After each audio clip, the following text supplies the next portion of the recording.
ओम शांति। आज 5 मई 2023 की साकार मुरली। आज बाबा ने कहा, मीठे बच्चे, तुम रूप बसंत हो, तुम्हें बाप की याद में भी रहना है, तो ज्ञान रत्नों का बीज भी बोना है, भारत का श्रृंगार भी करना है। प्रश्न, तुम बच्चे कलयुगी गोवर्धन पर्वत को उठाने के लिए कौन सी अंगुली देते हो? उत्तर है पवित्रता की। पवित्रता की प्रतिज्ञा करना ही जैसे अंगुली देना है। प्रतिज्ञा नहीं है तो भारत का हाल देखो क्या हो चुका है। पवित्रता है तो पीस प्रोस्पर्टी सब है। इसलिए श्रीमत पर आग और कपूस इकट्ठे रहते भी पवित्र बनना है। प्रवृत्ति में रहते पवित्र बनना है। घरवार का संन्यास नहीं करना है। गीत है, आने वाले कल की तुम तकदीर हो। ओम शांति। माताओं ने, सभी सजनियों ने यह गीत सुना। बच्चे जानते हैं इस भारत की तकदीर में लकीर लगी हुई है। किस द्वारा लकीर लगी है? 5 विकारों रूपी रावण द्वारा। अब फिर तुम बच्चे भारत की तकदीर बना रहे हो। तुम हो शिव शक्ति माताएं। जब ज्ञान सागर आते हैं तो माताओं के ऊपर कलश रखते हैं। तुम बच्चे जानते हो हम भारत की तकदीर बनाने अर्थात भारत को स्वर्ग बनाने वाले हैं। तुम बाप की सेना हो, बाप के घर की शोभा हो। माँ बाप के पास बच्चा नहीं होता है तो घर जैसे सुना लगता है। अब यह दुनिया सुनी सुनी लगती है। अब तुम बच्चे इनको स्वर्ग बनाने वाले हो। बाप कहते हैं, मैं तुम माताओं का गुलाम हूँ, क्योंकि आगे यह माताएं पति के गुलाम थी। उनको कहा जाता है हिंदू नारी का पति ही गुरु ईश्वर सब कुछ है। वास्तव में इस समय की बात को फिर भक्ति मार्ग में ले गए हैं। परमपिता परमात्मा को ही इस समय कहा जाता है तमेव मातस्य पिता तमेव। सब कुछ एक है। हिंदू लोगों ने फिर पति के लिए कह दिया है। वास्तव में शिव बाबा है पतियों का पति। तुम तो सदा सौभाग्यशाली बनती हो और यह पति भी अमर है। अमरनाथ है ना, तुमको भी अमरनाथ अमरपुरी का मालिक बनाते हैं। ऐसे पति को बहुत याद करना है जो तुमको पढ़ाकर स्वर्ग का मालिक बनाते हैं। ऐसे पति को भूलने से रोना आ जाता है। बाप कहते हैं, क्या तुम्हारा साजन मर गया है जो तुम रोती हो? तुमको तो अभी सदैव हर्षित मुख रहना है। देवताओं का मुखड़ा सदैव हर्षित रहता है। मनुष्य देखने से ही खुश होते हैं। देवताओं ने वो खुशी कहाँ से लाई? संगम पर बाप ने ऐसा हर्षित मुख खुश मिजाज बनाया था। अभी पुरुषार्थ करना है, तभी तो अविनाशी बनेंगे। बाप कहते हैं रोने की बात ही नहीं है। वाह, ऐसा सलोना साजन मिला है जिससे स्वर्ग के महाराजा महारानी बनते हो। तुम श्रीमत पर कदम कदम चलते रहो। तुम जो वर्षन सुनते हो वो एक एक वर्षन से लाख रुपयों का है। वो विद्वान लोग गीता वेदांत आदि सुनाते हैं तो कहते हैं ये एक एक वर्षन लाख रुपये का है, परंतु ऐसा तो है नहीं। तुम हर एक रूप बसंत हो। आत्मा रूप है ना, बाप भी है रूप। फिर उनको ज्ञान सागर कहा जाता है। ज्ञान की वर्षा कराने वाला है, स्थूल पानी की बात नहीं। इसको तो ज्ञान रत्न कहा जाता है। हर एक को यह ज्ञान रत्नों का बीज बोना है। मनुष्यों को समझाना चाहिए कि तुम आत्मा हो, यह तुम्हारा शरीर है। तुम कहते हो पाप आत्मा पुण्य आत्मा। पाप परमात्मा पुण्य परमात्मा नहीं कहते हो। इससे सिद्ध है परमात्मा सर्वव्यापी नहीं है। माया पाप आत्मा बनाती है और बाप पुण्य आत्मा बनाते हैं। पुण्य आत्माओं की दुनिया को स्वर्ग और पाप आत्माओं की दुनिया को नरक कहा जाता है। शव को पावन बनाने वाला सदगति दाता एक ही बाप है। तो तुम बच्चे इस बेहद के घर के श्रृंगार हो। तुम्हें भारत का श्रृंगार करना है। वैकुंठ को वंडर ऑफ द वर्ल्ड कहा जाता है। मनुष्य 7 जिस्मानी वर्ल्ड से दिखाते हैं, वह तो है मनुष्य के बनाए हुए। वास्तव में वंडर ऑफ द वर्ल्ड है वैकुंठ, जहाँ सब आत्माएं सदा सुखी रहती है। गाते भी हैं फलाना स्वर्गवासी हुआ, परंतु जब तक बाप न आए तब तक वहां कोई जा नहीं सकता। अब तुम बच्चे जानते हो हम बैकुंठ में जाते हैं। वो जिस्मानी वंडर्स आंखों से देखने के हैं। तुमको तो वैकुंठ में जाकर अथाह सुख भोगना है, वह रोने की बात नहीं। बाप कहते हैं, तुम परमपिता परमात्मा की सजनी क्यों रोती हो? शायद साजन को भूल जाती हो। साजन को भूल जाना माना उनसे विदाई लेना। सदैव उनको याद करते रहो तो रोने की बात नहीं। बाकी किसका संबंधी आदि मरता है तो रोते हैं। अब तुम जीते जी छुट्टी लेते हो, सबसे छुट्टी ले रो रो कर फिर सदा के लिए हंस पड़ते हो, क्योंकि वैकुंठ में जाते हो। यहाँ तो रोने की दरकार नहीं। बाबा ने कहा है, अम्मा मरे तो भी हलवा खाना। कौन सा हलवा? यह ज्ञान का। अब तो सब मरे पड़े हैं, किसका चिंतन करे किसका ना करे। इतने सब मरेंगे, कोई क्रियाक्रम करने वाला भी नहीं रहेगा। जापान में बम से इतने मरे, फिर किसने क्रियाक्रम किया? क्रियाक्रम करने वाले भी मर जाएंगे। यह तो भक्ति मार्ग की रस्म रिवाज है। सतयुग में ऐसी बातें होती नहीं। वहाँ तो अथाह सुख है। मौजूद राजा की कहानी भी वहाँ की है। तुमने जन्म जन्मांतर यह कथा सुनी है। अब बाप कहते हैं, जो कुछ सुना है वो भूल जाओ।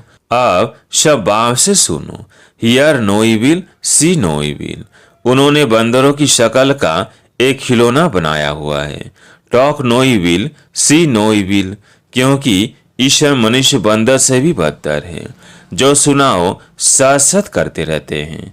बाबा कहते हैं, बच्चे ग्लानि की बातें मत सुनो। मैं कल्प के संगम युग पर आता हूँ। बाप को तो जरूर आना ही है, तब तो नॉलेज दे। मनुष्य कहते ऋषि मुनि आदि त्रिकालदर्शी थे। बाबा कहते बिल्कुल नहीं। लक्ष्मी नारायण भी त्रिकालदर्शी नहीं थे। त्रिकालदर्शी सिर्फ तुम ब्राह्मण बने हो। तुम्हारा यह 84वां अंतिम जन्म है। ऐसे नहीं यह ज्ञान के संस्कार दूसरे जन्म में रहेंगे। नहीं, यह प्राय लोप हो जाते हैं। वहां तो राजा स्थापन हो जाती है, तो राजयोग की दरकार नहीं। तो देखो बाबा क्या कहते, मनुष्य क्या कहते हैं। रात और दिन का अंतर है। मनुष्य कहते परमात्मा सर्वव्यापी है। बाप कहते हैं नहीं। मनुष्य कहते हैं कलयुग की आयु अभी 40,000 वर्ष पड़ी है। बाप कहते हैं नहीं। कितने गपोड़े सुनाए, घोर अंधियारा कर दिया है। अब मीठा बाप कहते हैं, बहुत मीठा बनो। तुम ईश्वरीय दरबार में ईश्वर के बच्चे हो। तुम्हारा फर्ज है योग लगाना। गोवर्धन पर्वत पर जाएंगे तो अंगुली दिखाई है। पर्वत की कितनी पूजा होती है। भारत जब गोल्डन एज बन जाता है तो उनकी पूजा नहीं होती। तो ये अंगुली है तुम्हारी निशानी। पवित्रता की प्रतिज्ञा करना जैसे अंगुली देना है, भारत को सेल्वेज करने के लिए। पवित्रता है तो पीस प्रॉस्पेरिटी भी है। पवित्रता नहीं है तो भारत का हाल देखो क्या है। मेहनत है ना। सन्यासी कहते आए, आग और कपूस इकट्ठे रह नहीं सकते। शास्त्रों में ऐसा है, परंतु तुम सन्यासियों को वो कह सकते हो कि हम कैसे आग कपूस इकट्ठे रहते पवित्र रहते हैं। सन्यासियों को सीमत थोड़ी मिलती है। हम तो बाप की सीमत पर चलते हैं। उनको मिलती है शंकराचार्य की मत, यही शिवाचार्य की मत। तुम शिवाचार्य के बच्चे हो, यह कोई नहीं जानते। कहते हैं परमात्मा ज्ञान का सागर है, तो आचार्य हुआ ना, वह शंकराचार्य है। सन्यासी बहुत शास्त्र पढ़कर टाइटल लेते हैं। श्री कृष्ण आचार्य कभी नहीं कहा जाता है। शिव का पता ही नहीं, वह बाप को जानते नहीं है। सिवाय बाप के और किसी को ज्ञान का सागर नहीं कह सकते हैं। कोई सन्यासी मिले तो बोलो तुम हो निवृत्ति मार्ग वाले हठयोग सन्यासी, हम है प्रवृत्ति मार्ग वाले राजयोगी। तुम राजयोग सिखला नहीं सकते हो, तुम हो रजोगुणी, क्योंकि शंकराचार्य आते ही हैं द्वापर में। तुम्हारा है हठ योग कर्म संन्यास। वास्तव में कर्म संन्यास तो होता ही नहीं है। अब तुम बच्चों को डायरेक्शन ही कुछ और मिलता है। मनुष्य चाहते हैं शांति में रहे। बोलो अच्छा, अपने को इन आर्गन से डिटैच कर दो, परंतु सिर्फ डिटैच करने से ही फायदा नहीं होगा। डिटैच हो फिर मुझे याद करो तो विकर्म विनाश होंगे। शांति तो तुम्हारे गले का हार है, आत्मा का सौधर्म है शांति। हम आत्माएं मूल वतन में साइलेंस में रहती है, फिर सूक्ष्म वतन में मूवी, यह है टॉकी स्थूल वतन। तुम बच्चों ने साक्षात्कार किया है, बाबा ने जास्ती देखा है, मम्मा ने तो कुछ भी नहीं देखा, कभी भी ध्यान में नहीं गई। ज्ञान में कितनी तीखी गई, यह ध्यान की आस भी नहीं रखनी चाहिए। मम्मा देखो बिगड़ ध्यान के कितने आगे नंबर लेती है। पहले श्री लक्ष्मी फिर श्री नारायण, इनके लिए लिखा हुआ है अर्जुन को विनाश स्थापना का साक्षात्कार हुआ। इस रात में रथी शिव बाबा बैठ नॉलेज सुनाते हैं। इस रात को भी नॉलेज उनसे मिलती है। यह खुद भी गीता पढ़ते थे, बहुत कथा करते थे। अब वंडर लगता है शास्त्रों में क्या क्या है। बाप कहते हैं यह पढ़ा हुआ सब भूल जाओ, सुनो नहीं, देखते हुए नहीं देखो। बस हम तो जाते हैं बाबा के घर, स्वीट होम। जब तक गाइड तथा लिबरेटर ना आए तब तक जा नहीं सकता। पंडा और मुक्तिदाता तो एक ही बाप है, दुखों से मुक्त कर देते हैं, इसलिए उनको गति सदगति दाता कहा जाता है। वह मनुष्य सृष्टि का बीज रूप सुप्रीम सोल, निराकारी दुनिया है आत्माओं के रहने का धाम। ऐसे नहीं कि ब्रह्म परमात्मा है, उसमें आत्माएं लीन हो जाएंगी। कितनी वंडरफुल बातें हैं। तुम्हारा 84 जन्म का पाठ अविनाशी है, यह कब मिट नहीं सकता। सृष्टि अनादि रची हुई है। सतयुग को नई सृष्टि कहा जाता है, अब है पुरानी सृष्टि। बाकी सृष्टि कोई विनाश नहीं होती। बाप आते ही पति सृष्टि को पावन बनाने। सृष्टि तो है ही है, 84 जन्म तो जरूर देवताओं के ही होंगे, फिर कम होते जाते हैं। फिर कृष्ण आदि का भी हिसाब निकाल सकते हैं।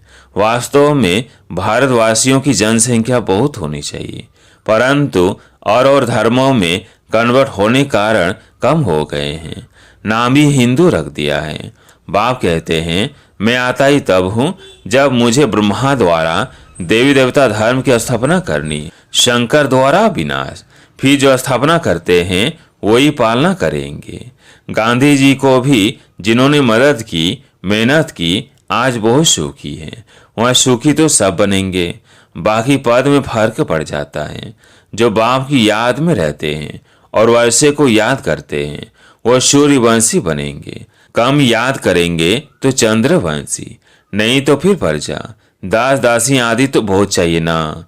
बाप ने समझाया है योग बल से ही कोई विश्व के मालिक बन सकता है। तुम हो योग बल की अंशक सेना। कृष्ण को भी इतना बल मिल जाए तो विश्व के मालिक बन सकते हैं, परंतु लौ नहीं कहता है। वो बंदर की कहानी है ना। श्री कृष्ण के मुख में माखन आ जाता है विश्व की राजाई का, तो विश्व का राज्य योग बल से ही मिल सकता है। बाप कहते हैं मैं स्वर्ग रचता हूँ। तुम बच्चों का भी यही धंधा है। बच्चे फिर बाप के बन स्थापना में मदद करते हैं। अच्छा, मीठे मीठे सिगिल्ले बच्चों प्रति माता पिता बाप दादा का याद प्यार और गुड मॉर्निंग। रूहानी बाप की रूहानी बच्चों को नमस्ते। हम रूहानी बच्चों की रूहानी बाप दादा को याद प्यार गुड मॉर्निंग नमस्ते नमस्ते। धारणा के लिए मुख्य सार। पहला पॉइंट, सदा हर्षित खुश मिजाज रहना है, कभी भी रोना नहीं है।